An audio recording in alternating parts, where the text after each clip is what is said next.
This is the Chris and Aaron Show with Kristen, Zach, and Aaron Camaro. All right, how shall we begin this evening? Was it a little VIP? Yeah. A little double VIP? Like VV? Let's see what you did IP? there. I hear there's news. It's the VIP invasion. I love it. Yeah, there's a little bit of news. This is, I mean, it's nothing earth-shattering. It's interesting though. Okay. Okay, well, let me start off first by saying that the promoter for this event is the worst communicator of all time. Yeah. I'm going to get the bad news out of the way first. I was going to say, out of all the promoters I know, this guy and Chris Sinzak, I'm guessing there's a big difference. Well, the scope of his expo is a little bigger than mine, too. Right. But one thing I took pride in, because I understand he's under a lot of stress, because I know, and you get emailed by a lot of people, especially if you're bringing Vinnie Vincent out of hiding. You're probably getting phone calls every 5 minutes, right? Probably. From Vinny or his lawyer. But I took pride in making sure that I would respond to everyone within a week. I'd give myself 7 days. Yeah. On every email that I would get. And even that was hard, I will admit. But this guy just doesn't respond to shit. And it's not just me. I initially thought, is it something with us? Or I've talked Joe Polo, who we're sharing a table with for Podcast Rock City. You know, he's just like, did I piss this guy off? And I'm like, no. I was like, he sucks at getting back to people. Yeah. He's terrible. And like, even I've got Vinny fans messaging me left and right going, do you know how to get in touch with Derek? And I'm like, no. Let me know if you do. And I'm like, and so anyway. This guy hasn't disappeared, has he? No, he hasn't. He's still posting here and there, but All right. But it was like, I think I told you like a couple of months ago that, you know, he had mentioned in the emails when we finally got all this drama worked out behind the scenes and we were cleared to go, that he had said maybe I can come on Decibel Geek right before the expo and we'll do a little talk. Right on. So I had reached out to him for that, and I had the idea of do 6 Vinnie Vincent songs Derek Christopher Nate thinks you should hear. Right on. That's cool. Way to play some music. And that way it's not more than just, hey, let's talk about the expo for the millionth time. Right. No, I like that a lot. That's cool. I do too. Clearly, this guy's a big Vinnie Vincent fan. Yeah, you would think. And so I emailed it to him, and then nothing. And this was like 2 weeks ago. And I was like, well, shit. And I'd kind of just given up because he's been terrible about every other response. I just can't imagine anybody turning down a chance to do 6 songs. I know, it's fun because it kind of makes you the center of attention more than Vinny so much. And then,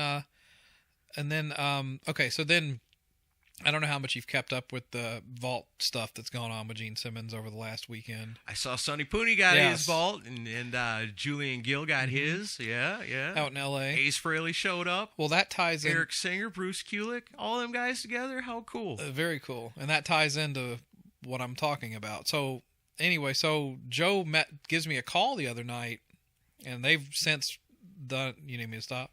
No. Okay. And they since done a episode that came out this morning. Okay. And but he called me the other night because he wanted me to hear first. And he goes, "I've got some." What did he say? "I've got some dick swelling news for you." And I said, "What?" I said, "Well, I'd like to hear dick swelling news, not so much from you, but I'd like to hear it." So you know, they had the guy Keith from Rhino Records who does the vault on their show like a month or so ago. Okay, and cool. he answered a bunch, and they really hit it off with the guy, and it was a great interview.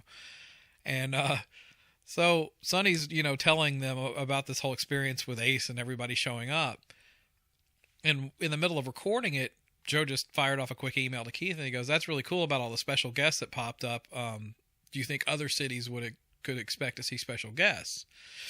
And Keith responded to him and said, "We're contacting every famous person we know in each city." And he said Bob Kulick was invited to the Vegas one because he lives in Vegas. Yeah. He said, "I spoke to Vinnie Vincent last week about the Memphis and Nashville stops." What? Yeah. So Joe wanted me to know that there's a possibility that Vinnie might be at one of those because they just added Memphis and Nashville vault experiences. Oh, wow. Yeah. And how much does it cost for that? $2,000. Oh, wow. You can't take a friend. I'm going to end up divorced if I do it. So yeah, I'm me not too. Even $1,000 is way more than my wife is going to tolerate. Oh, man. And plus, she's already said you've given Vinnie Vincent enough money this year. Right. So, she ain't lying. Right. So he told me that, and I was like, "That's cool." And let me figure how this ties back. So okay, so then there's a Vinnie Vincent Facebook group fan group called Full Shred, and Okay, yeah. this girl Christina, who's like a rabid Vinnie Vincent fan, she shared the link to Joe's episode that came up this morning on their page, and her link said, and when she posted it, she goes, "Let's all listen to this, shall we?" And Derek Christopher, the promoter, chimed in immediately and said, "No,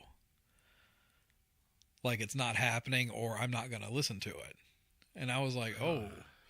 So, but I was like, wow, this guy actually said something publicly. So I immediately tag him in a response and say, "Hey, Derek, did you get my email?" And this was yesterday. And he responded, "Yes, Chris, I did. I'll contact you today." And I was like, "Great, thanks." Well, guess what? Nothing. So this morning, I sent a message off because I said, "Hey, I just want to see if you really want to do this or not, because we're getting close and we need time to record and edit this if it's going up before the expo." And I have heard nothing back since. That's still not my news, though. Okay. Well, there's more on top of all that? Oh, yeah. Okay. This is the real... That's more public stuff, which... It's interesting, but this is even more interesting. So... When I started all this Vinnie Vincent stuff, you remember I told you there was a friend of mine who like had a restraining order out on him from Vinny's wife, and because he was, was he stalking him? Kind of. Yeah. Yeah. Well, it depends on who you believe, because I still maintain that this guy is a good guy with a good heart. I think he had the best of intentions, but he was too overzealous about his fandom. Yeah. The short story on that is, he, I don't remember who gave him the information, but this was like back in the 90s or late 90s, early 2000s. He somehow got a hold of an email that a source told him was Vinnie Vincent's email. And this guy is, he lives out in East Tennessee, and you'll see him in Atlanta. He works on like car window tinting and stuff, but he makes good money. And he contacted Vinny and he said, "I'm just a giant fan, and I'd love to buy a guitar from you. If you want to sell one of your guitars to me." And the guy claiming to be Vinny said, "Yeah." Is this a long time ago or this more is recent? No, long time ago. Okay. This is like 15 years ago. All right. Like early 2000s. And the guy said that's claiming to be Vinny said, "Yeah, I'd love to, and you should come out to my house, and I'll sell you the guitar, and take pictures, and I'll jam with you a little bit." And it was super nice. Wow. And he gives Tommy, the guy, his address. And it's the address to the house in Smyrna. And this is long before anyone knew where the fuck Vinnie Vincent lived. So it was right here all along. So to me, I'm like, that had to have been him. How else would Tommy know the address? Right, yeah. Because it's like a needle in a haystack otherwise. You'd never guess. It'd be like trying to guess, what? So Tommy drives all the way out here and goes to the house. And this is before the giant fence was around the front of the house. Okay. Or there was a fence, but part of it wasn't. Well, I don't know. It wasn't hot pink. No. A giant hot pink fence. But Diane, Vinny's wife at the time, was in the front yard, and Tommy shows up, and he goes, "Hey, I'm here to see Vinny." And she goes, "Vinny who?" And he's like, "Vinny Vincent. He sent me an invite to come out here to buy one of his guitars." She goes, "I don't know who the hell you're talking about. There's no Vinny Vincent living here." And he's like, "I drove all the way here from East Tennessee, like 2.5 hours." He's like, I'm pretty sure I'm at the right house." She's like, "Well, I'm pretty sure you're not. I live here, and there's no Vinny living here." Huh.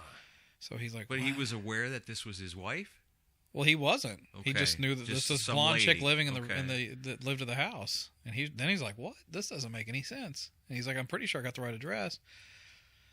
So but he doesn't take no for an answer. So he comes back later, and I think he wrote up some sign or something, like saying, "Get in touch with me" or something, and then dropped it over the fence or something to try to leave a note for him. Yeah. Because he was just like, "This doesn't make sense. I got all the way out here. He drove all that I double-checked the address. It's his address." And then the next thing you know is about a week later, he drives all the way back to East Tennessee, and then a week later he gets a letter in the mail saying that he's had a restraining order filed against him by Diane Cusano. And he had to go to court and face Diane. And it was her? Yeah, it was her. And he was like, "But you're Vinnie Vincent's wife, and you told me." But then it's just his word against hers in court. all the court looks at is here's this poor woman who's being harassed by this guy. Wow. So they put a year's worth of restraining order So on I him. take it Vinnie Vincent was not in the courtroom that day. No.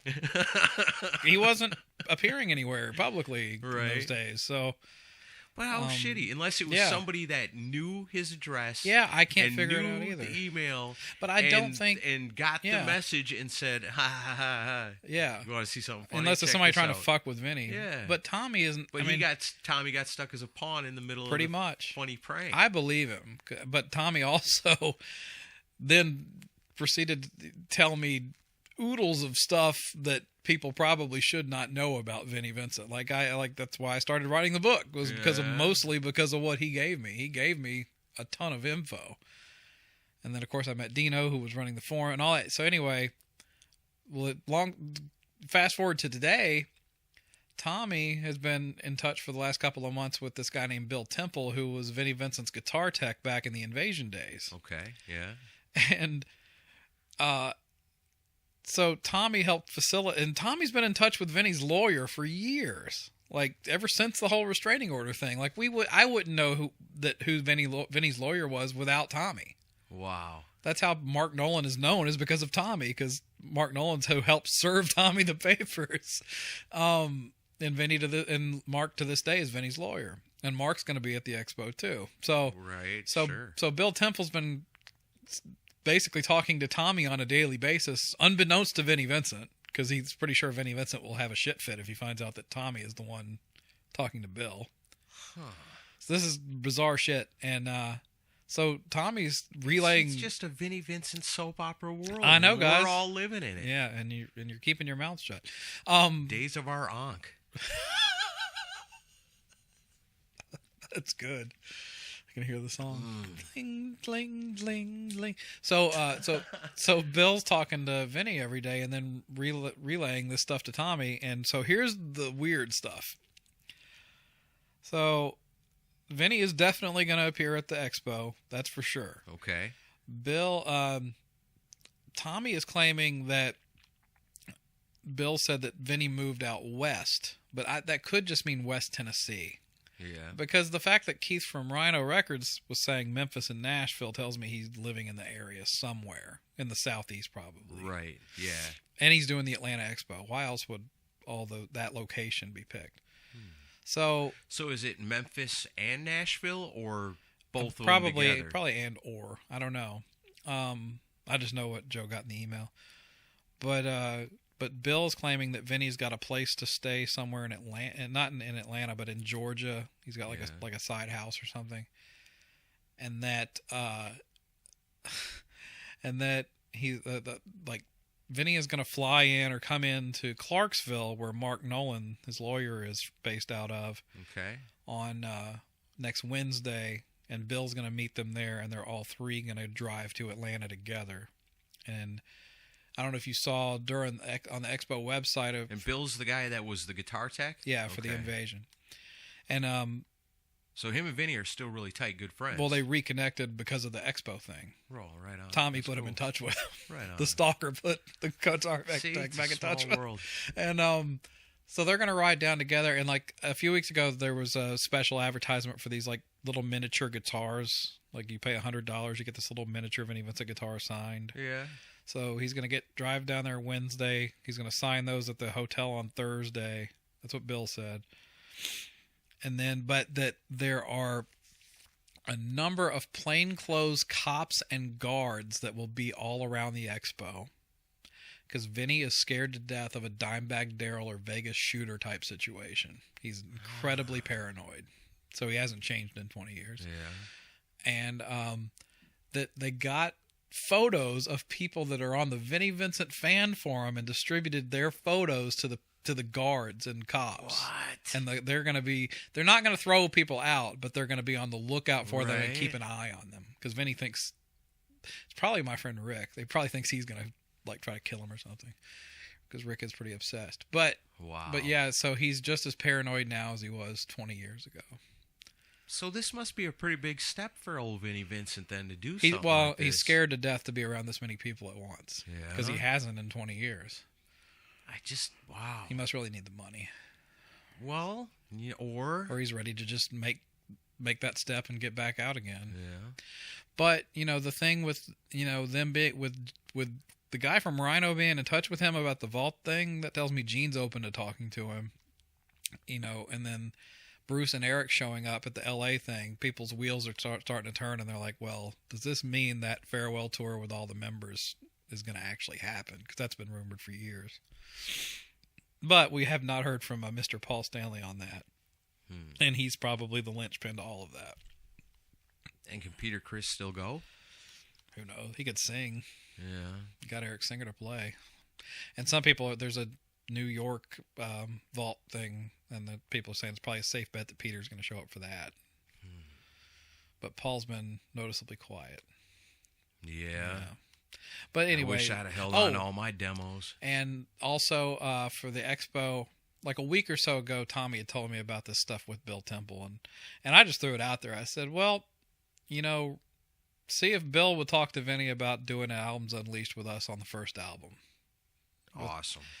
Just see it. And Tommy told me today, he said that he explained everything about our show with Bill, and Bill's checked out our show. And Bill said, I think what Chris and Aaron are doing is really positive, and I like what they're doing. It's going in the right direction, and I think it would be cool.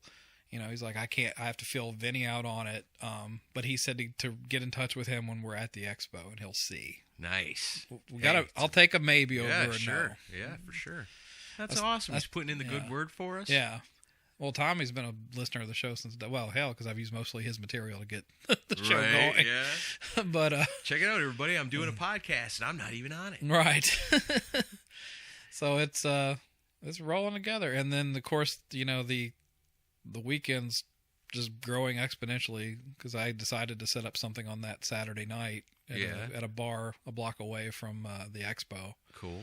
Well, it's just somewhere to go after because it's the tribute band starts at 7 and plays till 8, and then that's it. So there's a place called Bucket Shop. What tribute band is it? Priss, the female. Oh yeah, nice. Band. Yeah. Yep. Nice. I don't know if Judy still plays drums. I think she left the band. Did she? Yeah. I looked at that, and the last gig they played, they had a guy playing drums for them. So man. I was hoping she'd still be in the band because I wanted to meet her. Maybe it was just a one gig. Maybe. She couldn't make it we'll to need or to check. something. Well, or you should message her and say, hey, because I'd like to meet her.